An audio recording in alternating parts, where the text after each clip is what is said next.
கிட்ட அரங்கில் வந்து கல்வியாளர் முருகையன் அவர்கள் இணைந்திருக்காங்க. வணக்கம் சார்.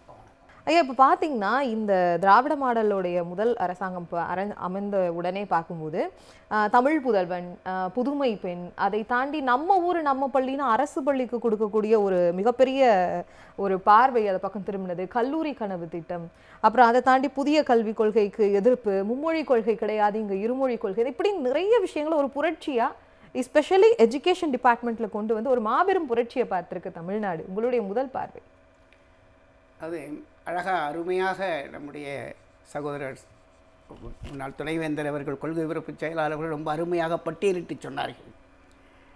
நான் என்ன சொல்கிறேன் அப்படின்னு சொன்னால், நம்முடைய இந்த திராவிட மாடல் அரசு அமைந்த பிறகு கல்வி இளைஞர் நலன் என்று சொன்னால் அதற்கு இணையான இப்படிப்பட்ட ஒரு புரட்சியை, அதன் மூலம் ஒரு மறுமலர்ச்சியை நிகழ்த்தி கொண்டிருக்கிற தமிழ்நாடு அரசு, திராவிட மாடல் அரசை போல இந்தியாவில் உள்ள எந்த 28 மாநிலங்கள், 8 யூனியன் பிரதேசங்கள் எங்குமே நிகழவில்லை என்பதை அப்படி திட்டவட்டமாக அது தெளிவாக தெரிவிக்கின்ற வகையிலே நம்முடைய முதலமைச்சர் அவர்கள், மாண்புமிகு முதலமைச்சர் அவர்கள் எங்கு பேசினாலுமே கல்விதான் திருட முடியாத சொத்து என்பார்கள். வறுமை இல்லாத, சமத்துவம் வாய்ந்த ஒரு அறிவார்ந்த சமுதாயத்தை எதிர்காலத்தில் நாம் உருவாக்க வேண்டும். உலக அளவில் தமிழகம், இந்திய அளவில் அல்ல, உலக அளவில் தமிழகம் முன்னணியில் நிற்க வேண்டும். கல்வி கற்பதற்கு தடை ஏதேனும் ஏற்படுமேயானால் அந்த தடைகளை உடைத்தெறிந்து கல்வி கற்க வேண்டியது மாணவர்களுடைய அவசியம். அதற்காக இந்த அரசு என்றும் துணை நிற்கும் என்று அருமையாக எங்கு சென்றாலும் கல்வியின் சிறப்பை பற்றி பேசிக்கொண்டிருக்கிற இந்த திராவிட மாடல் அரசை பொறுத்தவரையிலே ஒரே ஒரு விஷயந்தாங்க, நம்முடைய அருமை சகோதரர் சொன்னது மாதிரி, எண்ணரும் தமிழ்நாட்டின் கண் எல்லோரும் கல்வி கற்று பன்னரும் கலை ஞானத்தால் இன்றைக்கு அத்தனை அரசு அத்தனை கலைக்கல்லூரிகளிலும் ஒவ்வொரு பாடப்பிரிவிலும் செயற்கை நுண்ணறிவை புகுத்தப் போகிறோம் என்பது தேர்தல் வாக்குறுதி. ஏஐயை நாங்கள் புகுத்தப் போகிறோம். அதான் பன்னரும் கலை ஞானத்தால், அன்றாடம் ஏற்படுகிற கலை வளர்ச்சிக்கேற்றவாறு, பராக்கிரமத்தால், உன்னத அன்பால், உன்னத இமய மலை போல் ஓங்கிடும் கீர்த்தியை இது இன்புற்றார் என்று மற்றோர் எம்பிட கேட்டிடும் நாள் என்னாலோ என்று பாவேந்தர் பாரதிதாசன். மற்றோர் என்பது யாரை நான் இங்கே குறிப்பிடுகிறேன் என்று சொன்னால், நம்முடைய ஒன்றிய அரசாங்கத்தை.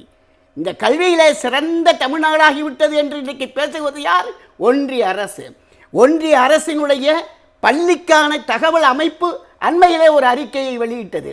அந்த அறிக்கையிலே 2021 கல்வியாண்டிலே உயர்கல்வியிலே சேர்ந்த மாணவிகளுடைய எண்ணிக்கை 49.6. 2025 மாணவிகள் பெண் குழந்தைகள் உயர்கல்வியிலே சேர்ந்த அந்த விழுக்காடு 76. சொன்னது யார்? ஒன்றிய அரசினுடைய தகவல் அமைப்பு. 49 இன்றைக்கு 76 விழுக்காடு மகளிர் உயர்கல்வியிலே சேர்ந்திருக்கிறார்கள் என்று சொன்னால் அதற்கு காரணம் என்ன? நம்முடைய மாண்புமிகு தமிழக முதலமைச்சர்கள் கண்டுபிடித்த புதுமை பெண் திட்டம். பெண் கல்வி ஊக்குவிப்பு, குழந்தை திருமணம் தடுத்தல், பொருளாதார சுதந்திரம். ஒரு பெண் கல்வி கற்றுவிட்டால் 7 தலைமுறைகளுக்கு அந்த பெண் துணையாக இருப்பாள், 7 தலைமுறையை காப்பாற்றுவாள் என்று நம்முடைய தமிழக முதல்வர் குறிப்பிட்டதைப் போல இன்றைக்கு அந்த நம்முடைய புதுமை பெண் திட்டத்தின் மூலமாக 76 விழுக்காடு தமிழ்நாட்டிலே பெண்கள் உயர்கல்வியில் சேர்ந்து விட்டார்கள். அப்போ இன்னொரு 2வது ஆட்சி அமைகிற போது 100க்கு 100 விழுக்காடு பெண்கள் உயர்கல்வியிலே சேர்ந்து விட்டார்கள் என்று சொன்னால் தமிழ்நாட்டில் பட்டம் பெறாத பெண்களே இல்லை என்று சொல்லும் அளவிற்கு பாரதியார் சொன்னானே, பட்டங்கள் ஆள்வதும் சட்டங்கள் இயற்றுவதும் பாரினில் பெண்கள் நடத்த வேண்டும், எட்டும் அறிவினில் ஆணுக்கு இங்கே பெண் இழைப்பு இல்லை என்று பெண் கல்விக்காக ஊக்குவிக்கின்ற அந்த புதுமை பெண் திட்டத்தை அறிமுகப்படுத்தியோர் அல்லாமல் ஆண்களும் படிக்க வேண்டும் என்பதற்காக தமிழ் புதல்வன் திட்டத்தையும் அறிமுகப்படுத்தி இன்றைக்கு அனைவரும் கல்வி கற்கக்கூடிய சூழ்நிலையை ஏற்படுத்தி இருக்கிற, உயர்கல்விக்கு செல்கின்ற வாய்ப்பை ஏற்படுத்தி கொடுத்த திராவிட மாடல் அரசு இன்னொரு முறை ஆட்சி அமைக்குமானால் 100% விழுக்காடு உயர்கல்வி தொடக்க கல்வியை எட்டி பிடிப்பதோடு மட்டுமல்ல, உயர்கல்வியையும் ஆராய்ச்சி கல்வியை எட்டி.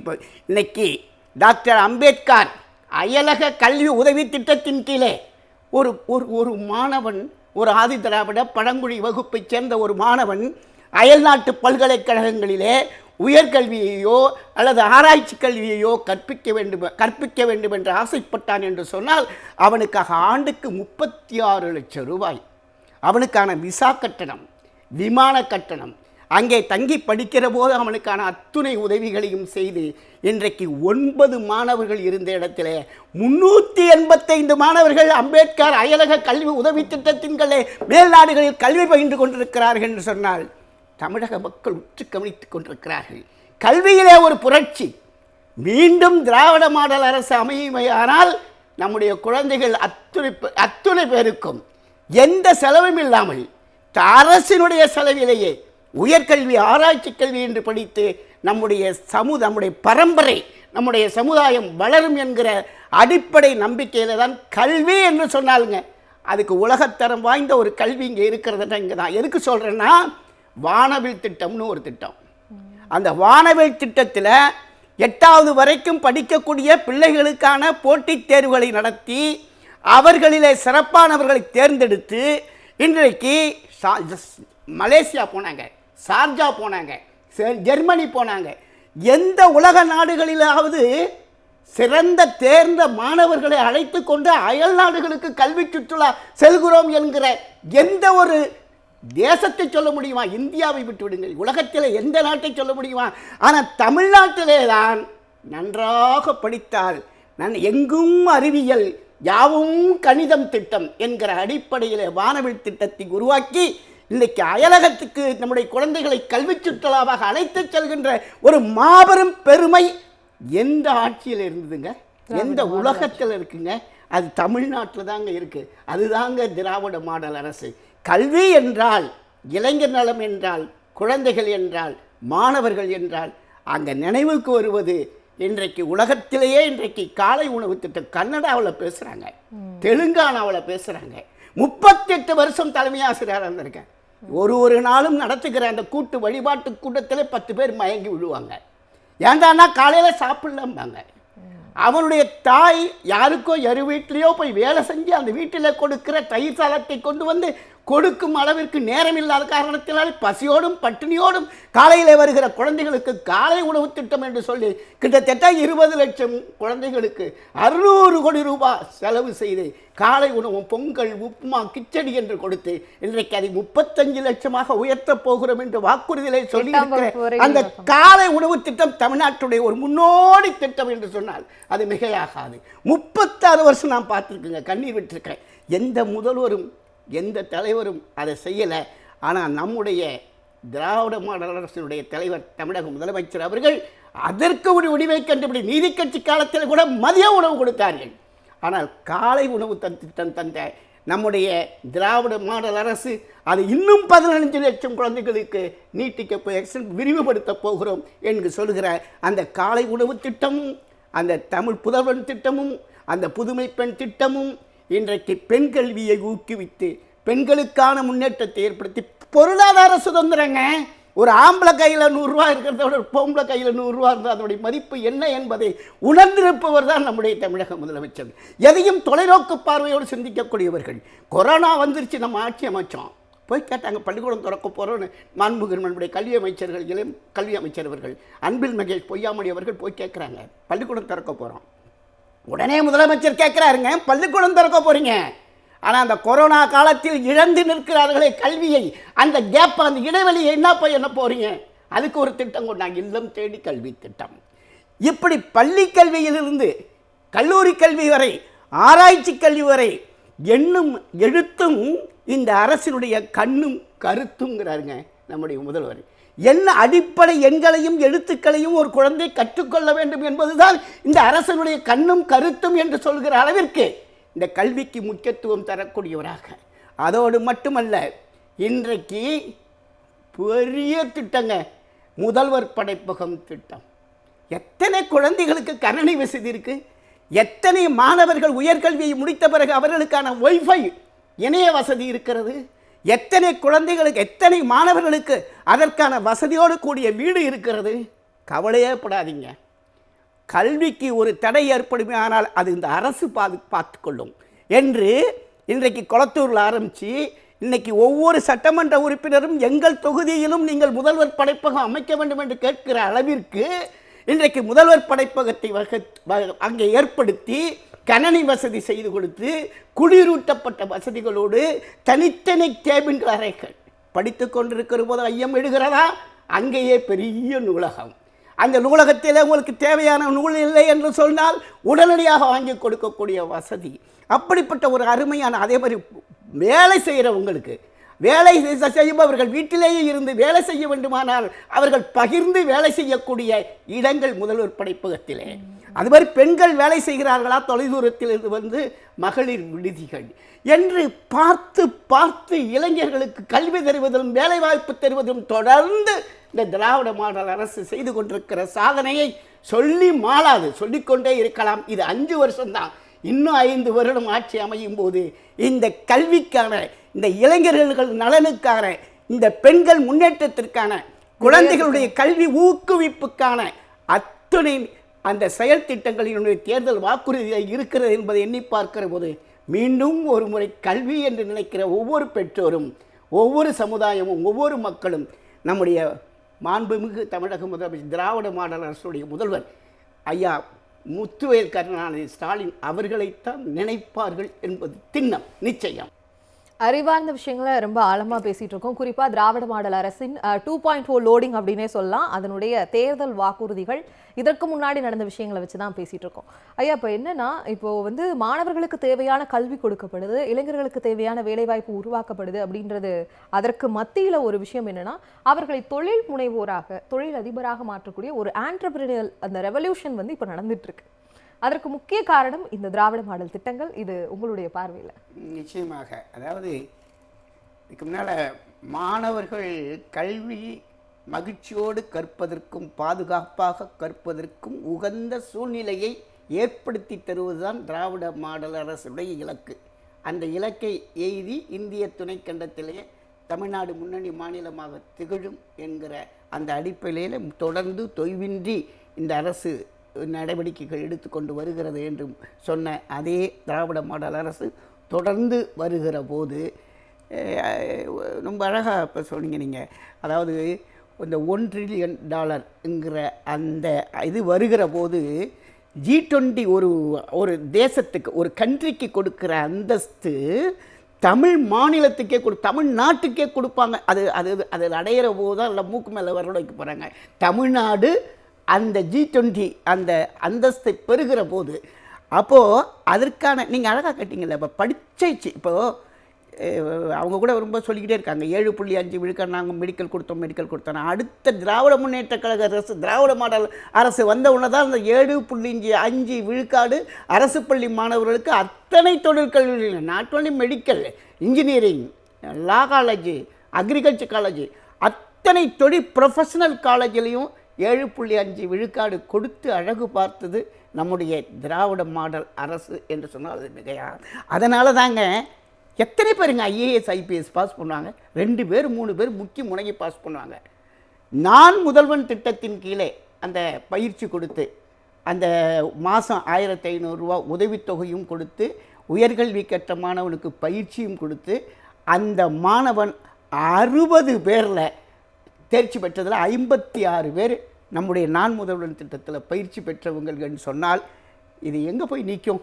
எடுத்த முதல் 5 ஆண்டுகளிலே 56 IAS IPSஐ உருவாக்கிய திராவிட மாடல் அரசு அண்மையில் நடப்படிச்ச அகில அனைத்து இந்திய தொழில்நுட்ப கல்விக் கழகம் ஐஐடியில் மெயின் பரீட்சையில் முதன்மை தேர்வில் 448 பேர் அரசு பள்ளியில், மாதிரி பள்ளியில் படித்தவர்கள் 90க்கும் மேற்பட்ட மதிப்பெண்களை பெற்று அவங்க அட்வான்ஸ் எக்ஸாமினேஷன் எழுதுவதற்கு தகுதியானவர்களாகிவிட்டார்கள் என்று செய்தித்தாள்களில் படிக்கிற போது என்னங்க நடக்குது தமிழ்நாட்டில்?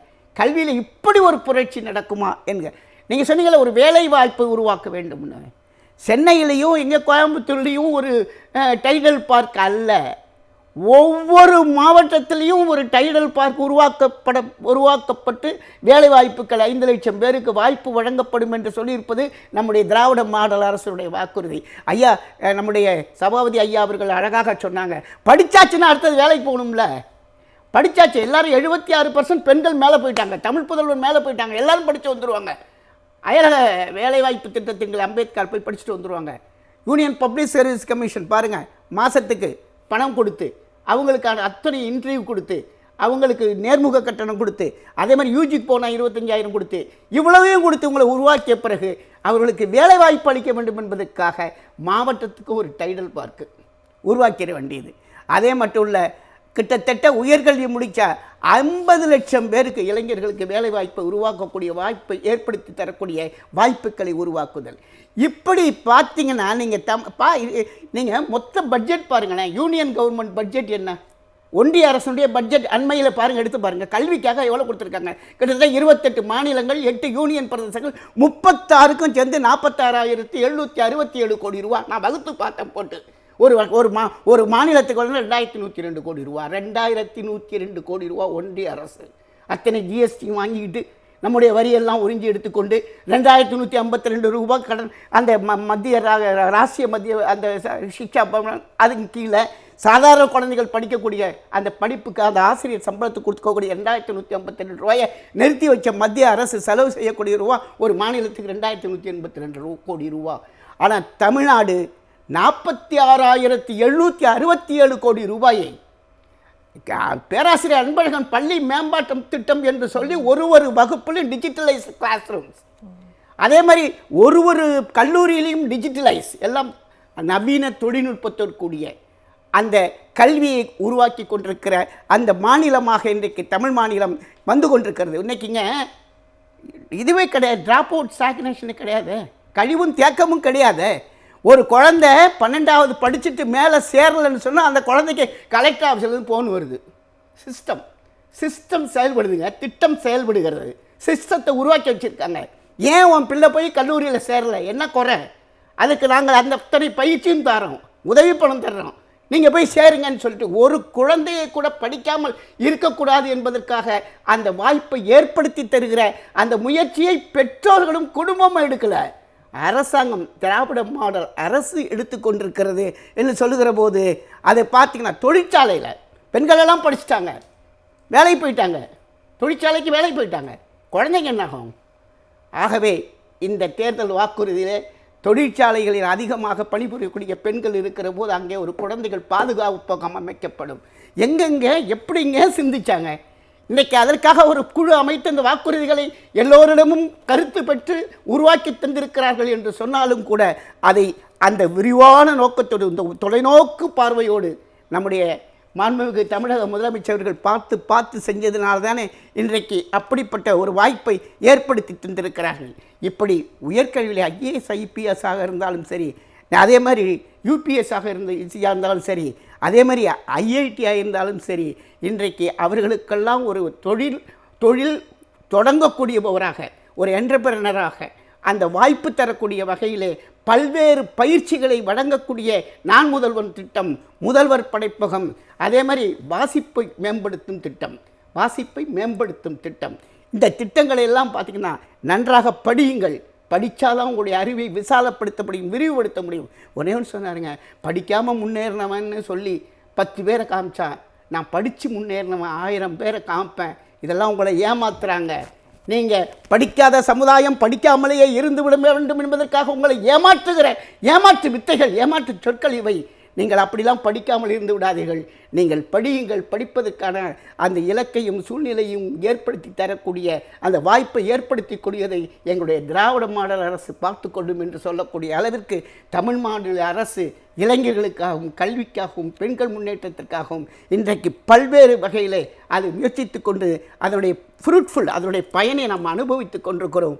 மேலும் மேலும் பயனை அனுபவித்து எல்லா பிள்ளைகளும் உயர்கல்வி பயின்று இன்றைக்கு நீங்கள் சொன்ன மாதிரி G20 அந்த அந்தஸ்து தமிழ் மாநிலத்துக்கு வர வேண்டும் என்று சொன்னால் இந்த திராவிட மாடல் அரசு மட்டும்தான் முடியும் என்பதுதான் என்னுடைய கருத்து. நிதியும் இல்லை நீதியும் இல்லை ஒன்றிய அரசாங்கத்துக்கிட்ட இருந்து. இருந்தாலும் திராவிட மாடல் 2.0 இங்கேருந்து நிறைய விஷயங்கள் மாற்றப்படும்.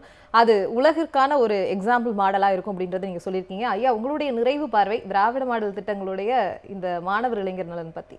அதாவது சுருக்கமாக சொல்ல, காலை உணவு திட்டம், வாசிப்பு திட்டம், இல்லம் தேடி திட்டம், குறும்பட கொண்டாட்ட திட்டம், காடுமலை சிறப்பு விகுதி, இணைய வசதி, 40 தமிழ் வரிசையாக இந்த திட்டங்கள் கல்விக்காக அறிவிக்கப்பட்ட திட்டங்களில் பெரும்பான்மையான திட்டங்கள் இளைஞர் நிறைய 55 விழுக்காடு இருக்கிற அந்த இளைஞர் நலனை முன்னேற்றி பெண்கள் முன்னேற்றத்தை கருதி இன்றைக்கு கல்வியிலே ஒரு சிறப்பு புரட்சியை ஏற்படுத்துகிற திட்டங்களை தொடர்ந்து செய்வதற்கு இந்த திராவிட மாடல் அரசு மீண்டும் அமைவதற்கு நாம் வாய்ப்பு தரணுங்கிறது தான் என்னுடைய கல்வியாளன என்னுடைய கருத்துக்களை சொல்கிறேன்.